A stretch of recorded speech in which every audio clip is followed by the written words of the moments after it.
Hello. Today we are starting on a new vlogging project where I'm going to be reading monster romances. Now, I will tell you, if you had asked me, do I really like monster romances? I probably, up until the last few months, would have said like, yeah, you know, I think it's a fun trend. I definitely, you know, I like this framing better than sort of the like paranormal craze of the late aughts, early teens. I like framing it as a monster romance better because I think it opens up some interesting conversations about like, why are women, like at least typically cishet women, so attracted to monsters? There's been some interesting video essays about that. And you know, in the age of the Andrew Tates of the world, I definitely have some theories. But I wouldn't have necessarily thought of myself as a big monster romance reader until someone framed it for me recently as also including sci-fi romance, which if you watch this channel, you know is one of my very favorite things to read. So I thought we could do, you know, it's October coming up, like we're coming into spooky season.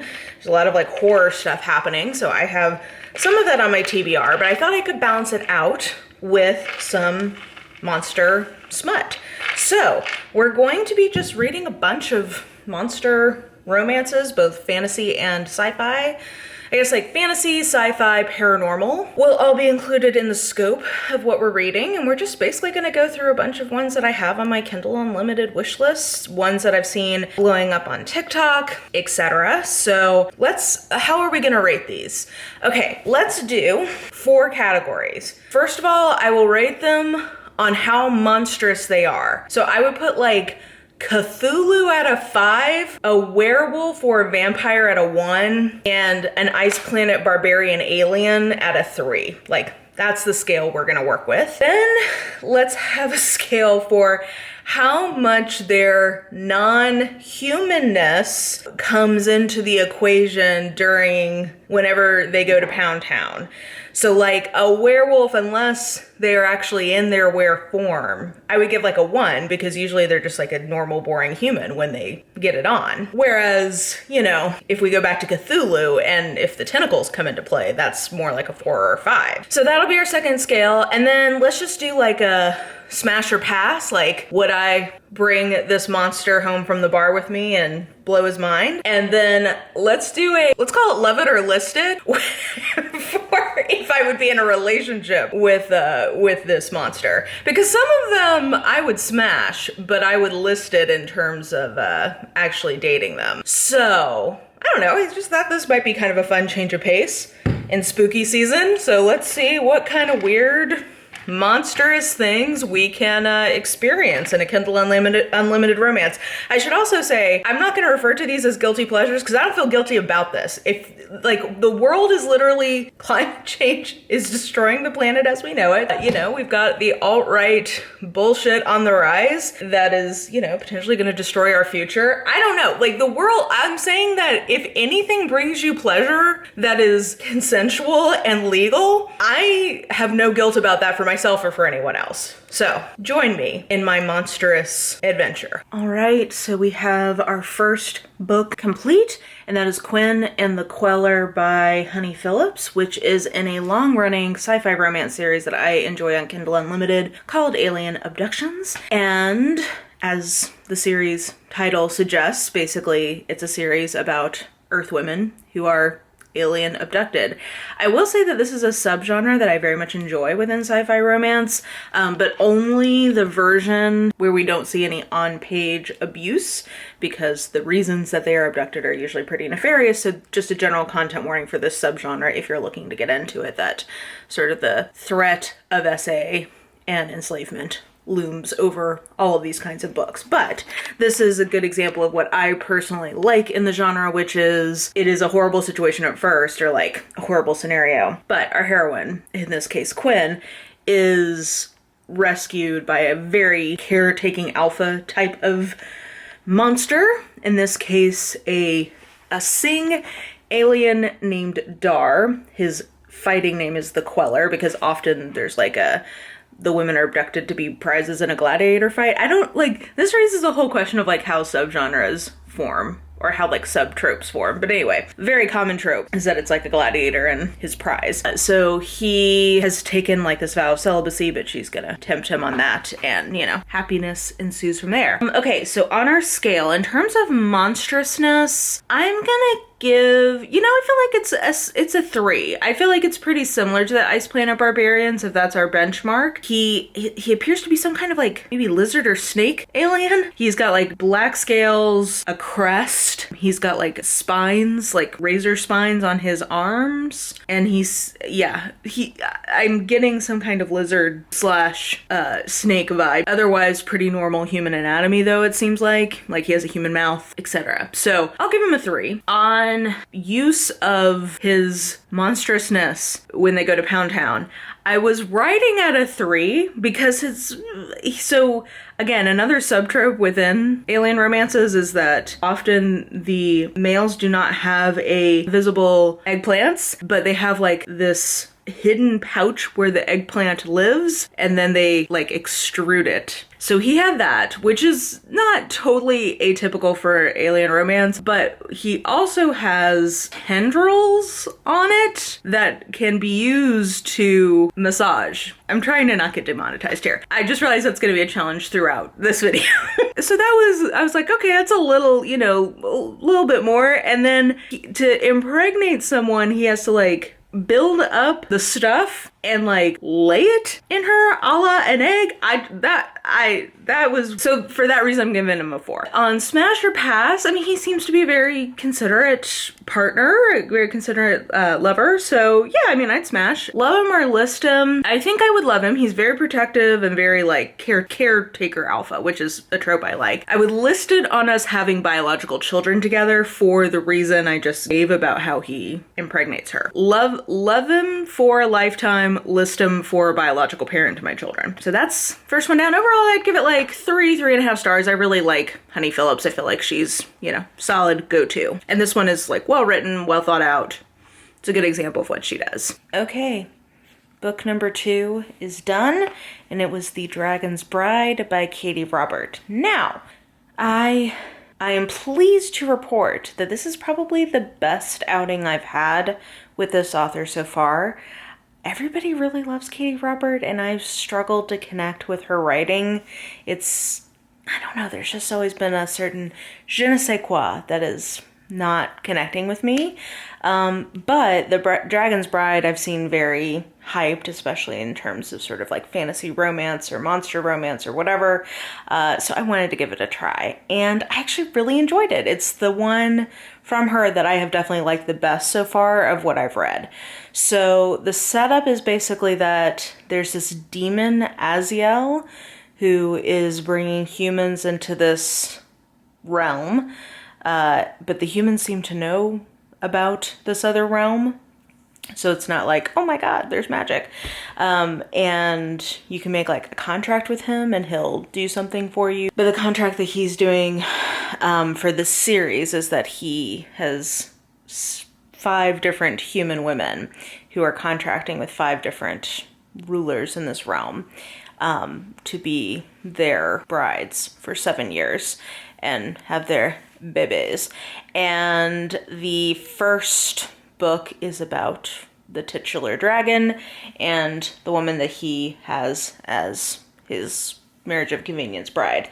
Now, in terms of summarizing like the deal of this one, I'll just read you the tags because I feel like gives you a pretty good sense of the vibe.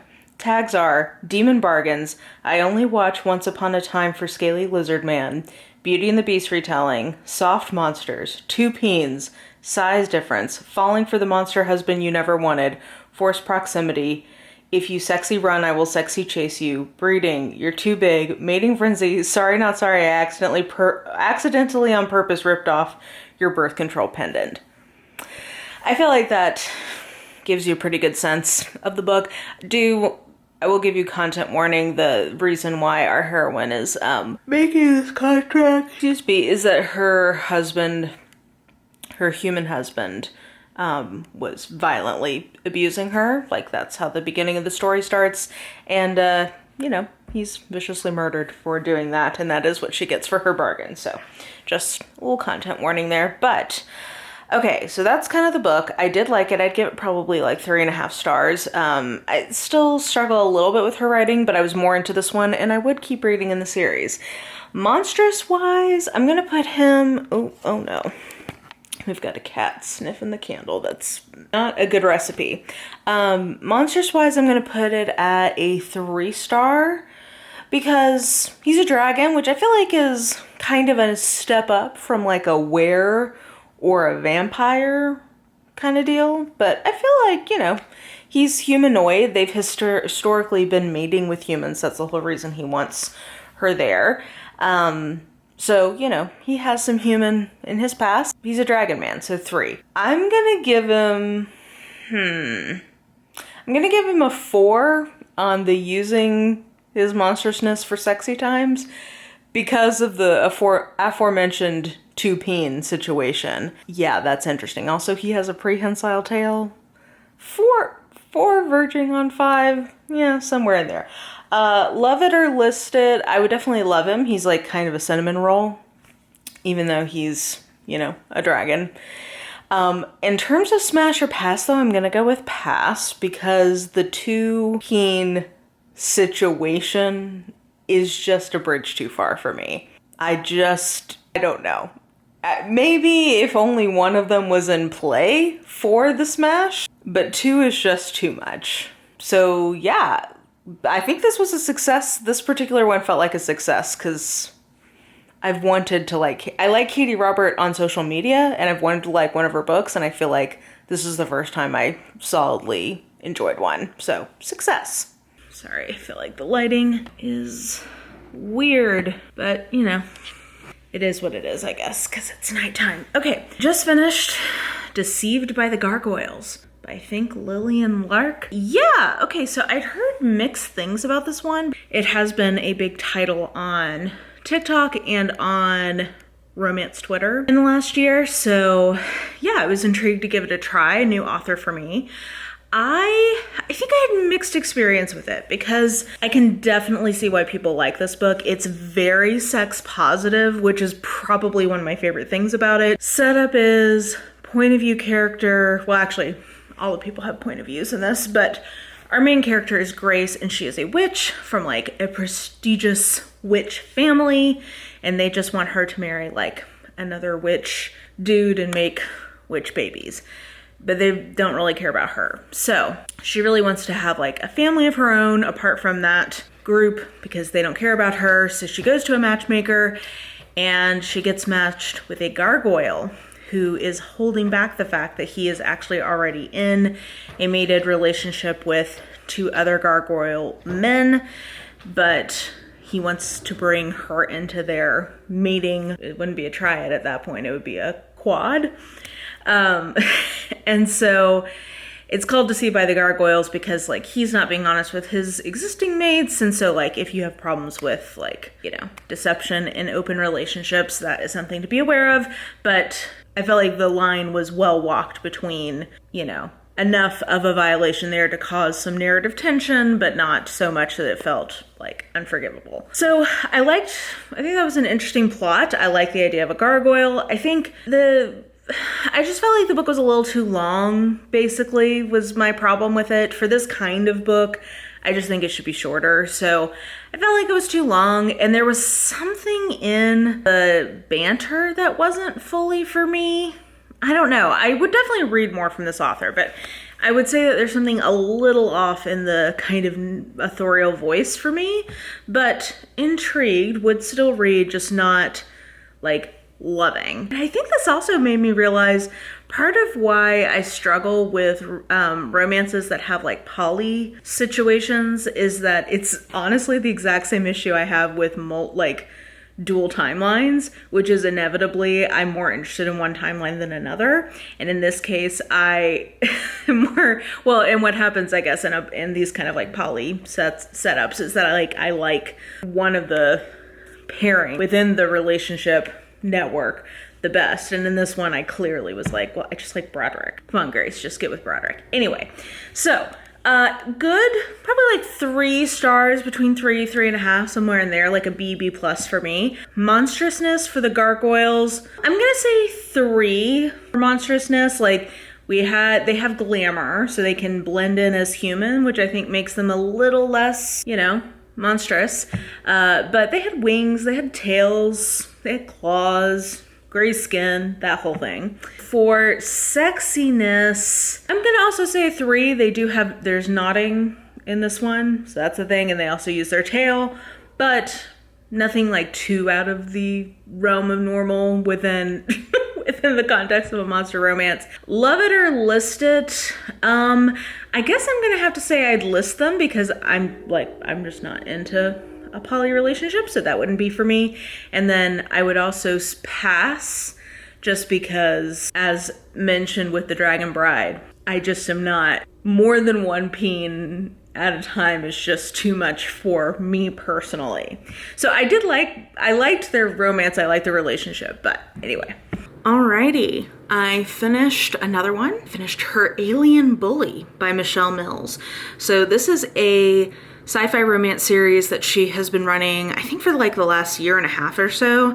And it seems like her kind of series that she's using to explore hot trope trends within Kindle Unlimited. So I think the first one I want to say was Her Alien Priest, and I want to say that was also my favorite so far in the series. Michelle Mills, I have such a love-hate relationship with, because when she's on, she gives me what I want. Like, it's very soap opera, telenovela, Harlequin Presents. Like, it's that sort of over-the-top trope combo. Short, like a novella, like not a huge time commitment, not meant to be super deep character work. It's meant to just be kind of over the top, campy fun. And when she does that well, she really does it well. I'll try to remember to put up one of my favorites from her, where it's like, it's not that deep, it's just fun, and it's aliens. And I like some of the kind of world stuff she has set up. All of her books are set in the same universe, and I like the world stuff she has set up. But she does this thing, I think she's tried to put out more books in the last couple of years, and she's rushed, and therefore her books can start feeling really like info dumpy, and that is always frustrating to me. But I'm very happy to report that this is not one of those. Now, I did have a problem with the way the plot resolved, so that's going to keep me from giving it a 3.5, but I would solidly give this a 3-star. It is a bully romance, but it's not a super hardcore one if that is a trope you're interested in, but you want like a less intense version of it, because the bullying, we definitely don't see very much of it, and it really is like more of a miscommunication kind of situation, as opposed to one of them truly hated the other one situation. So anyway, basically this is I've always loved you, but I had to push you away to keep you safe, because my dad is a mafia boss and I was afraid that they would kill you. Yeah, okay, so that's the vibe. Anyway, in terms of our metrics, monstrousness, so one of the main aliens that she writes about in this world are the Hierokin, I think is how you say that. Basically, they look like gigantic cartoon devils. They look like a Looney Tunes devil, where they're gigantic and red, with horns, a barbed tail, and a forked tongue. Like, they are literally basically demons, like devils, but aliens. So I'm gonna put that at a 3.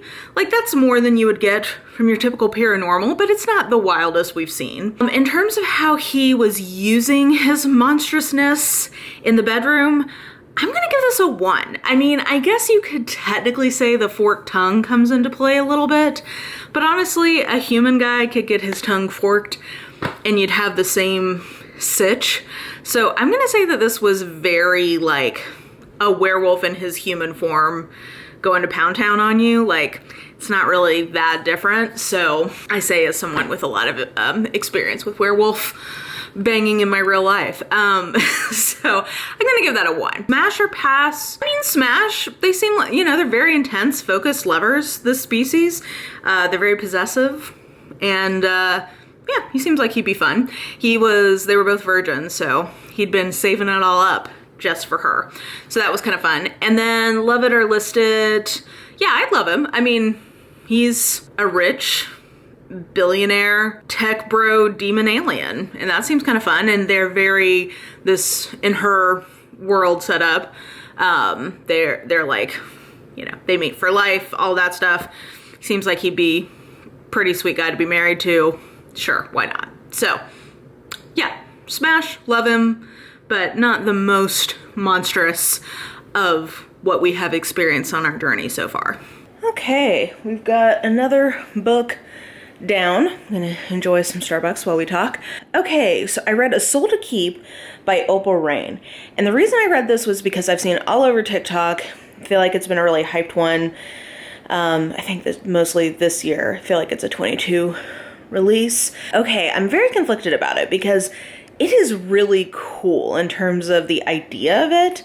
I'm way into. So basically, it's ye fantasy world that is sort of like on the edge of what they call the Veil, where demons come in and, like, I don't know, eat humans, etc. It was kind of post-apocalyptic in the overall atmosphere of this fantasy world. And to protect them from the demons, human villages make deals with these creatures called dust walkers, which are, so it's like a wolf skull with antelope horns is the head of this creature, and then like monster bod, basically. The eyes of this creature are described as blue orbs. It's a, if we want to skip ahead to monstrousness, 5 out of 5. This thing is like full on monster. No ifs, ands, or buts about it.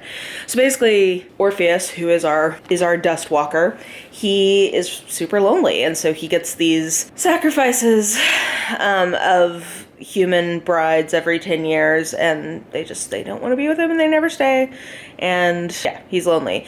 So our main character, Reyna, I want to say is her name, Brea, her whole family was killed by demons, so the village thinks she's cursed because she survived. So they're like, cool, your turn, have fun. Love ensues from there, basically. So I love the idea of all of that. Like, it's a cool world. I like the setup. It's intrinsically very Beauty and the Beast, or sort of like Death and the Maiden, into that. My issue is I didn't really like these characters. I just didn't really like them. And I think the plot, while cool, was too long for the amount of substance there.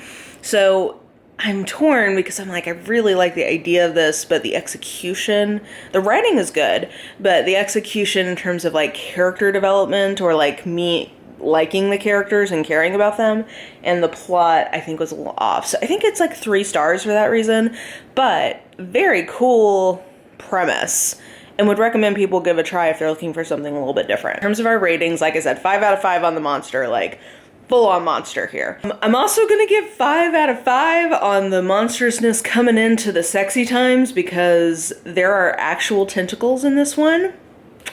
And there's a, oh wow, I don't know how to describe this without getting demonetized. So let's just say that the entire peen area is a smorgasbord of monstrousness that comes into play during the sexy times. Also, like, it's a lot. Okay, let's just say it's 5 out of 5 fully. Love him or list him. I'm gonna list him because, like I said, I just didn't really care for Orpheus in some ways, so I wasn't necessarily that into it. And also, I'm also going to say pass, because of the way the monstrousness comes into the sexy times is not my gig. So there we go. A really interesting book. I think if you like monster romance, or you're intrigued by like one of the more out there, you know, popular ones. Oh, look at my little sassy piece of hair flopping here. I would definitely recommend giving this a try, because I think it's pretty wild. So I recommend it if you're looking for something pretty off the wall. Not as successfully executed for my tastes, but I can totally see how other people would have liked. It's just idiosyncratic to taste. Like, I think in terms of like, do I get it? Yes, I totally get why other people would like it more. So yeah, that was a pretty banana pants one. So I finished up Fuller's Fiasco by Ruby Dixon, which I think is going to be our last one for this vlog, because we've done 6 books at this point. We've done 3 fantasy romances and 3 sci-fi, all of which have some kind of monster hero in them. So, I mean, what do I say about a Ruby Dixon book other than I effing love these books so much. They're so good. This one, you guys, like, it's hard to talk about because it's so far into the series. Let's just say this one has a hero that I was very skeptical about. He's up there in my least favorite. Like, he was one of the least anticipated people who could get a book because I just didn't really like him. He seemed like kind of a jerk. And Ruby Dixon successfully turned me around on him. So Eric ended up working pretty well for me, and Fleur just deserves all goodness in her life. Basically, this is a kind of a friends to lovers, sort of a two people who aren't supposed to be together getting together, because both of them thought they were going to resonate to two different people in the Ice Planet community, and then they end up resonating to each other. They have been buddies, they like love gossiping together, and they've been friends. And then all of a sudden they start resonating, and what happens now to the people they thought they were supposed to be with, what all's gonna happen. So that was great. But then the macro plot elements of this took it from a 3.5 to a 4 for me, because so satisfying. It's the Rubyverse coming together. We've seen it, if you've been reading along in the other series she has going, you've seen some of this being, set up. And, so good. And then we get an epilogue from the point of view of the next person who's getting a book, and the ending of that, it was so good. It made me cackle. I love the ending of it. It was great. Loved it. So these books are iconic. I love them so much. And should you go back and start with Ice Planet Barbarians? That's actually a good question, because the first one I don't feel like is fully representative of the tone of subsequent books. So I would actually maybe suggest that you either start with the second book, which is Liz and Rahosh. You could start with that, or you could start with the first book in the Ice Home series, which is the spinoff, and that is Lauren's, I forget what it's called. It's Lauren's book, but I can't remember what the title of it is. So those would be the two places I would recommend starting, because Ice Planet Barbarians is good, but I think it's more violent and more intense in its tone than subsequent books are. So I don't know that it's representative of what the series is like. So FYI, if I were you, I would maybe start with the second book or go to the first book of the spinoff. So anyway, I'm giving this one 4 stars. In terms of monstrousness, well, I used the barbarians as my control. So this is definitely a 3. He's right in the middle. And then also used it as a control for the use of the monstrousness during the Levin. Also a 3, because they have the spurs and a tail, and there's some funness. It's a little bit more than like your typical vampire or were, but it's oh my god, it is no Dustwalker from A Soul to Keep. Not anywhere close to that. So right in the middle, let's call it 3. Smash or pass? Absolutely smash. These barbarians are obsessed with, Colonel Angus. They're himbos, and all they dream of is finding their mate. So even if it's not a good time the first time, they're gonna put in the work to make it good. And then obviously love him. I guess not obviously, because I wasn't sure how I would feel about Irek, but I would definitely, by the end of this book, I was like, yes, I'm on board. So that's all the books I'm gonna read. I'm not sure who technically was the winner. I'll have to go back when I'm editing. I will tally it up and let you know who my monster boyfriend is, since I think I ended up framing this vlog as finding my monster boyfriend. So anyway, here he is.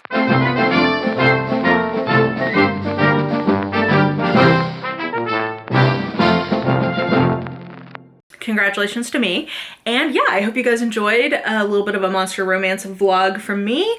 Felt like this was a different tact for October. I'm also gonna be reading a lot of horror and mystery and thriller this month, but I thought it might be fun to start off with, a lighter version of things that go bump in the night, if know what I mean. So anyway, let me know what you thought about any of these books, or if you have any recommendations of books like this that you think people should read, especially if it's on Kindle Unlimited, let me know.